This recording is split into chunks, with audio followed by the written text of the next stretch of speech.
Alors, l'androgyna, vous savez que dès le premier chapitre de la Genèse, il est dit que Dieu créa l'homme à son image, masculin et féminin, enfin on peut traduire comme ça. Et il me semble que cette dualité qui est posée ainsi, elle renvoie à la dialectique du maître et de l'esclave.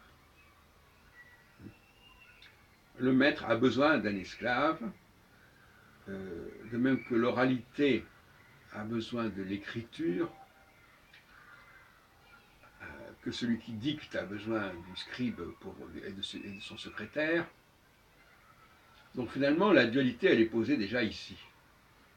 Ce qui explique d'ailleurs pourquoi les dieux ont besoin des hommes, par exemple, et pourquoi les hommes ont besoin des femmes, etc.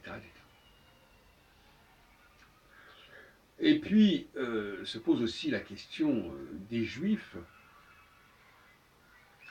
qui constituent, pour moi, l'élément masculin par excellence de l'humanité, enfin de notre humanité, enfin d'une certaine humanité en tout cas, blanche, qui est cantonnée à l'Europe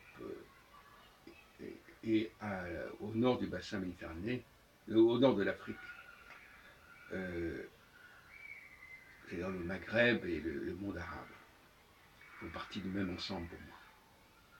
C'est pour cela que je ne vois pas d'inconvénient à un empire qui engloberait à la fois les blancs du nord et les blancs du sud. Par contre, pour les noirs, ce serait tout à fait autre chose. Parce qu'ils n'ont pas la même histoire paléontologique, ils n'ont pas vécu sous le même climat, et ça n'a pas développé le même visage, comme on fait les travaux de Coppens l'a montré. Plus les gens montaient vers le nord, et plus les conditions climatiques modifiaient leur faciès, notamment leur nez, leur mode de respiration, etc. Donc, il y a là une situation où nous avons un nouveau triptyque, dont j'ai parlé d'ailleurs très rapidement la dernière fois. Saturne correspondrait plutôt aux Juifs, Mars aux femmes, et entre les deux, on aurait Jupiter, qui correspondrait à la population blanche non juive. Peut-être un peu schématique, je l'accorde, mais pour simplifier les choses, c'est un peu comme ça que je vois les choses. De la même façon que cette trilogie, elle se retrouve dans la trilogie entre l'Empire saturnien, la nation jupitérienne et la cité